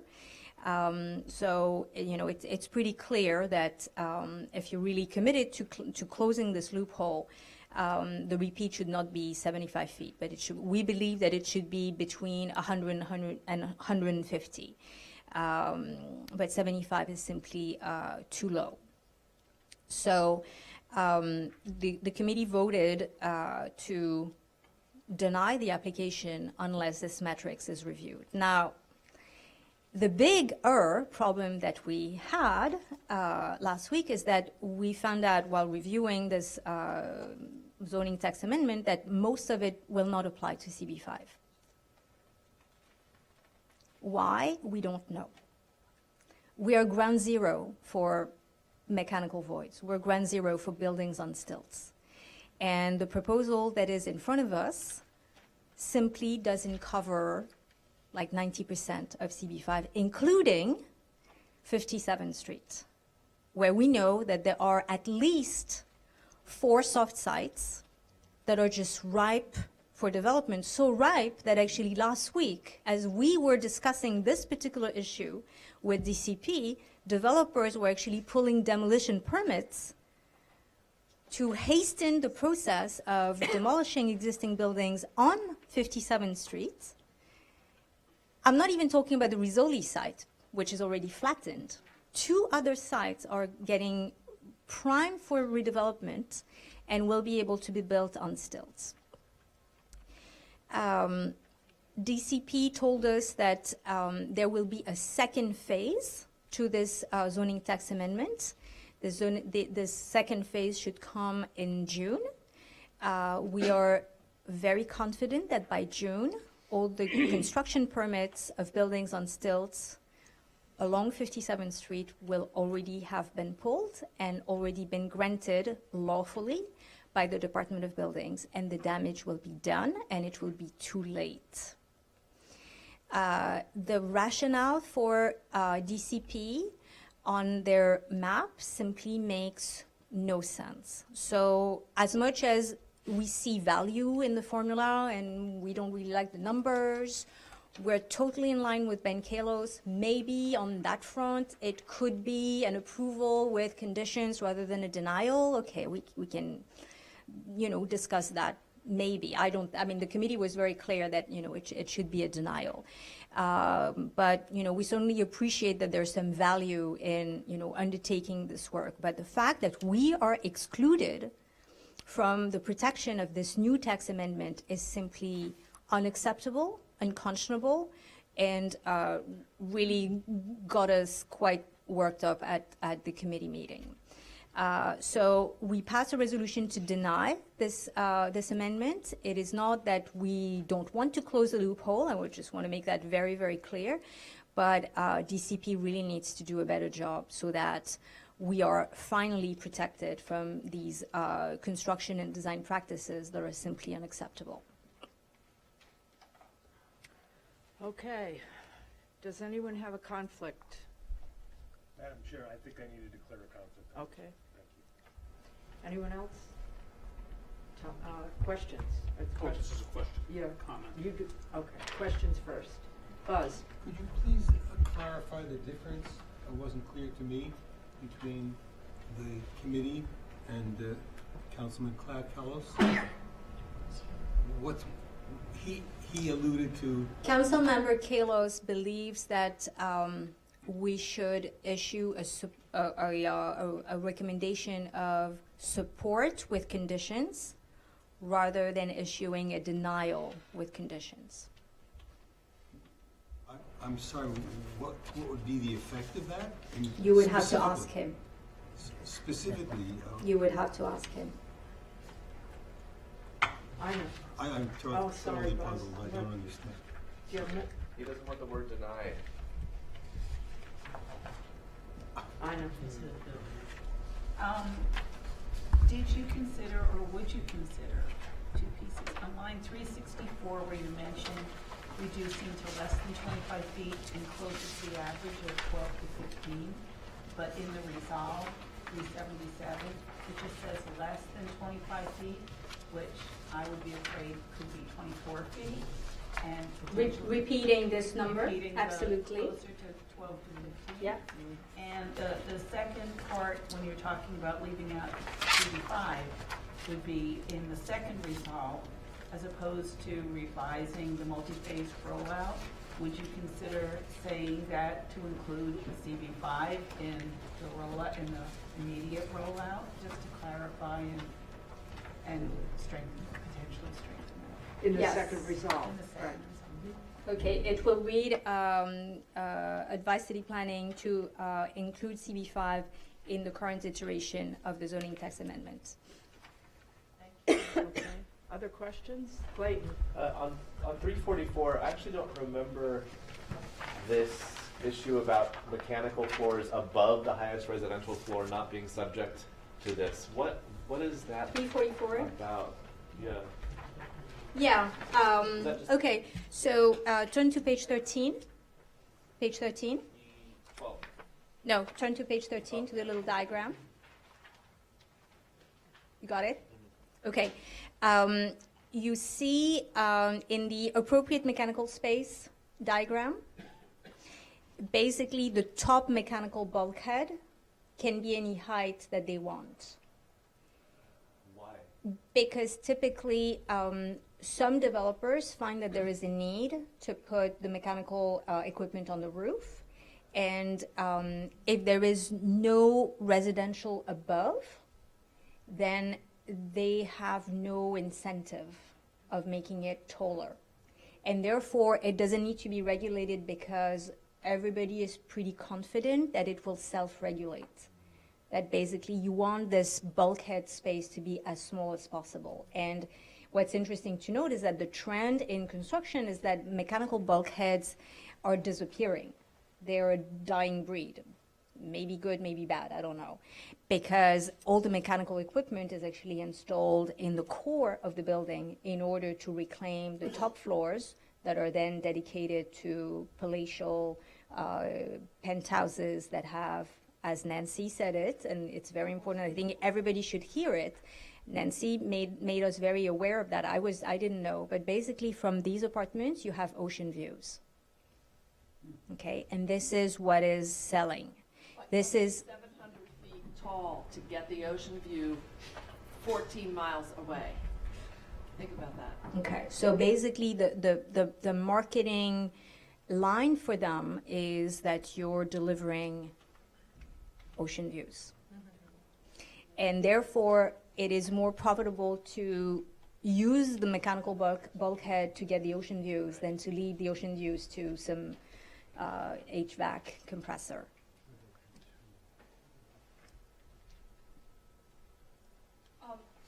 Layla, is it possible to explain to people why this map is so impactful to Community Board 5? This one doesn't show it, but Ben Kallos' map really shows them. I just want people to Yes. understand. Yeah, if you can hold it like that so everybody can see it, that's super helpful. Okay, so those two maps basically represent the same thing, except that one doesn't tell you anything, and the other one, the one that Ben Kallos showed, basically tells the story of what's happening. So basically, what is in blue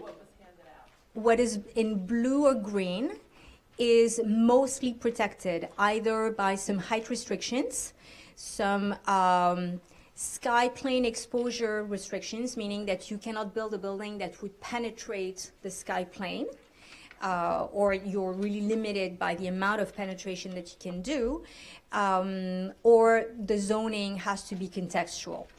In CB5, we have pretty much none of this, with the exception of the Ladies Mile Historic District. Please thank Jack Taylor in the deepest deep of your heart. But that's about it, seriously. And what you see on this map that Ben Kallos prepared is that basically Community Board 5 and a little bit of Community Board 1 all the way in Lower Manhattan are basically at risk of getting these buildings on stilts. And under the current zoning text amendment, these districts are not covered. So we're not covered. Part of CB4 are not covered, and the financial district, Lower Manhattan, is not covered. Okay. Any other questions? Any comments? Nick? So the rationale that DCP gave for not including CB5 is that these areas of CB5 are already special districts. So I'm wondering, as to Ina's point, that we should say that we want this applied to CB5, should we not say that we want this to apply even to special districts? Because that includes CB5 and that also includes the downtown area. Well, I mean, we will certainly let downtown decide what they want. I mean, if they love buildings on stilts, they have every right to, comment. But for us, certainly, actually, the fact that we are in the special districts, if anything, encourage height. Right, and I'm thinking we need to address that head on, which is the essence of my comment. Should we, in our resolution, explain why it makes no sense to not protect special districts in this iteration? Yeah, I'm not sure that. At committee, you made a very good point that in special districts, they use a different way of analyzing height. That the block thing? Oh, yeah, the Waldron analysis, yeah. Right, and how ineffective that is. I'm wondering if you think that it makes sense in this resolution to address that point head on. Yes, we can add. Okay, so basically one hint of a start of an explanation by DCP as to why CB5 could worry a little less, although I mean they do appreciate that we should be covered by a zoning text amendment. They're just not ready to do it now.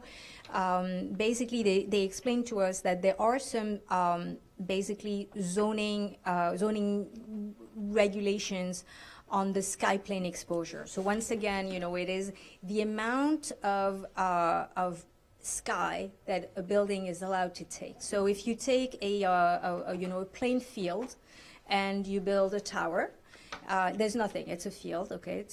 You build a tower and that's all you have, and this tower is gonna block some of the sky, okay? So imagine that you divide the panorama of sky into a grid, and then you count the number of squares that are blocked by the building. And this is the principle of what is called in the technical jargon the Waldron analysis. So it's a Waldron diagram, and you basically count the number of squares, and basically New York in some areas, not all of them, but in some areas has some restrictions. You cannot reach a level higher than a certain number. These numbers are pretty big, but of course, if you have a very narrow street, the impact of a tower is going to be vastly different than if you have a broader perspective. So in the case of 57th Street, although there is a sky plane exposure threshold, because 57 is a wide avenue, and because the Grand Army Plaza, the Central Park Plaza is very broad and has very open views, it is very easy to put a very tall building that would still comply. So that's what Nick is referring to, although it may be thought that there is a little bit of protection because of the special district sky plane exposure requirement. It is actually not going to protect us from a super tall tower. And that's what DCP is saying, that we already have this protection, so we don't need the zoning text amendment. That's why they're carving out CB5. So I think we should address that in this resolution head on about how ridiculous that is. Yeah. It's not true. Okay. Todd.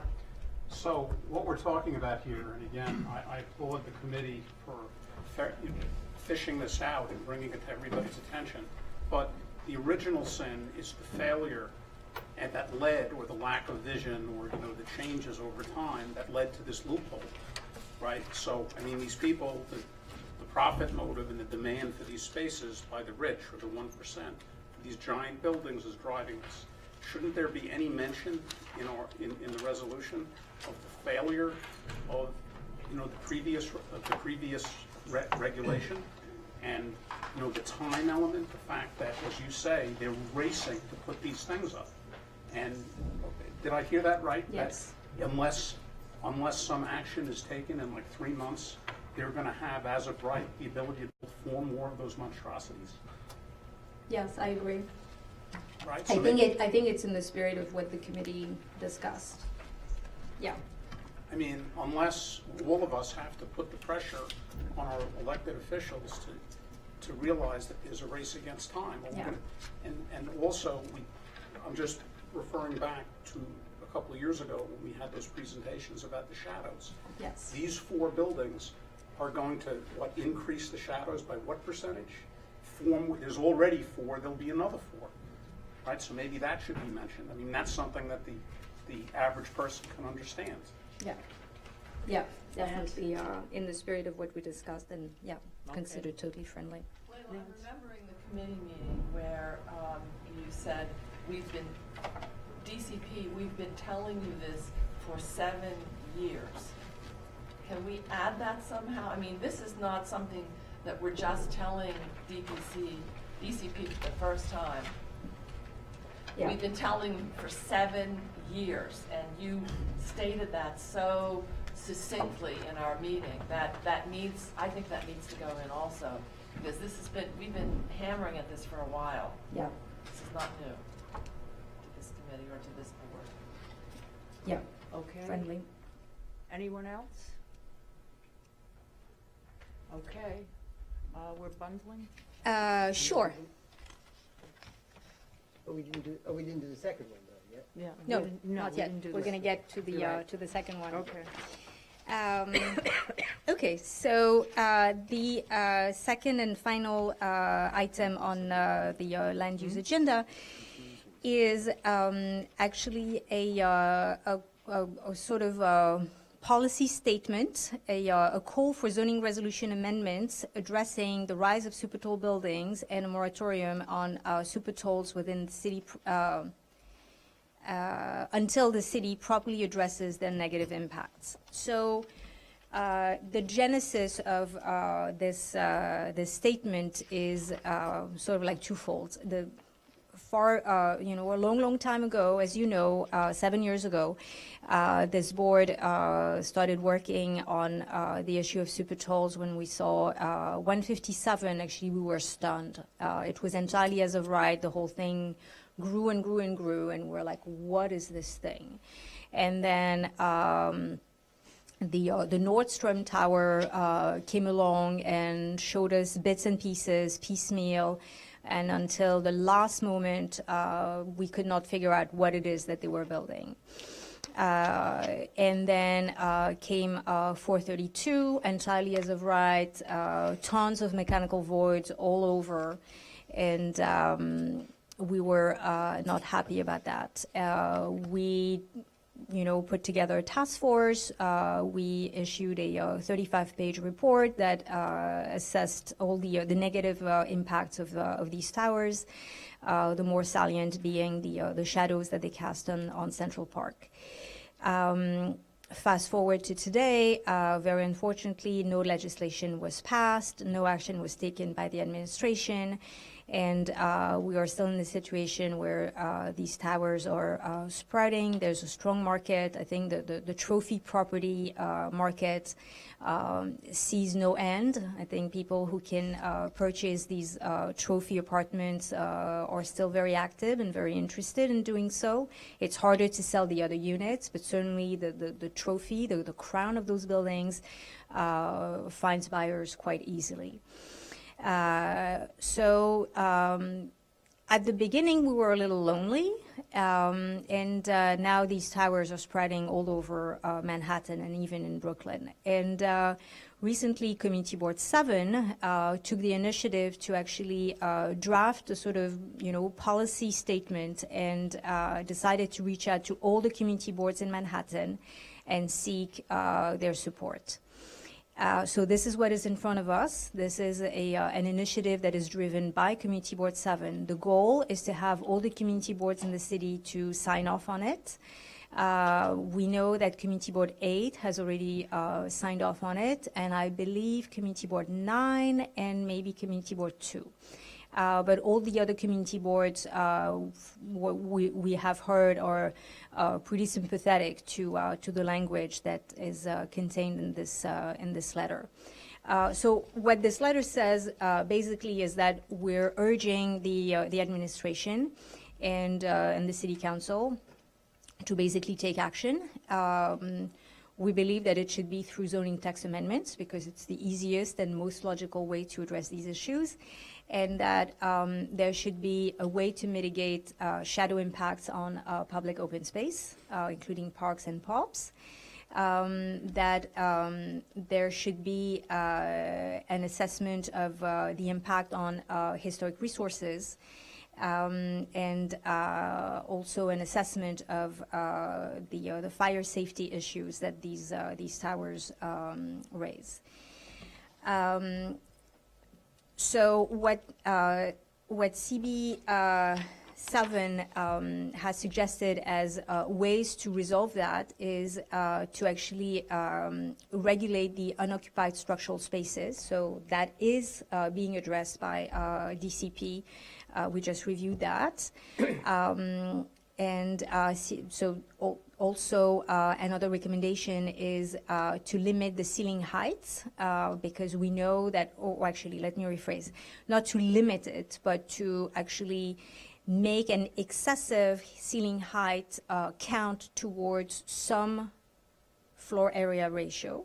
Once again, developers are perfectly allowed to build their buildings whichever way they want. We're not limiting them and telling them that there are any restrictions. We're just telling them that if they want to do that, then it has to come out of their FAR allowance.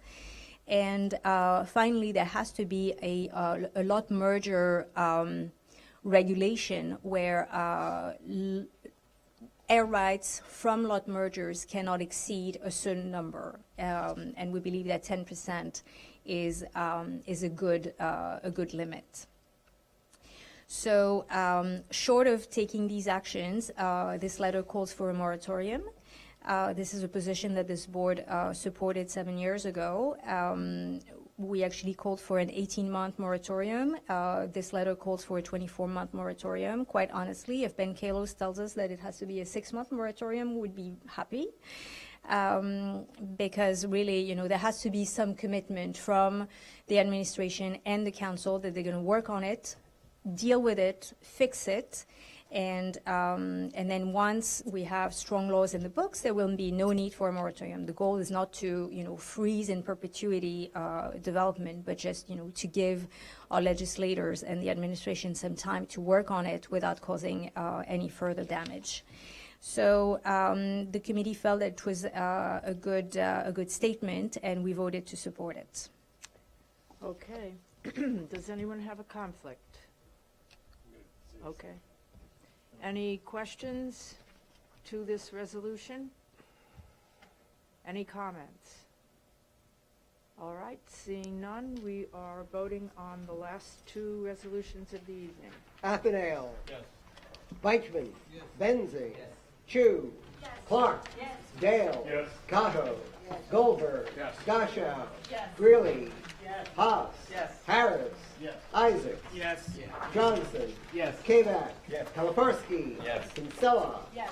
Logasico. Yes. Mafia. Yes. Mann. Yes. Nicole. Yes. Raybar. Yes. Shapiro. Yes. Smith.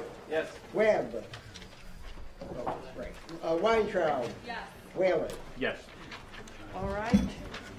Meeting is adjourned. Happy Valentine's Day again. Thanks for the cupcakes. Thanks for the cupcake.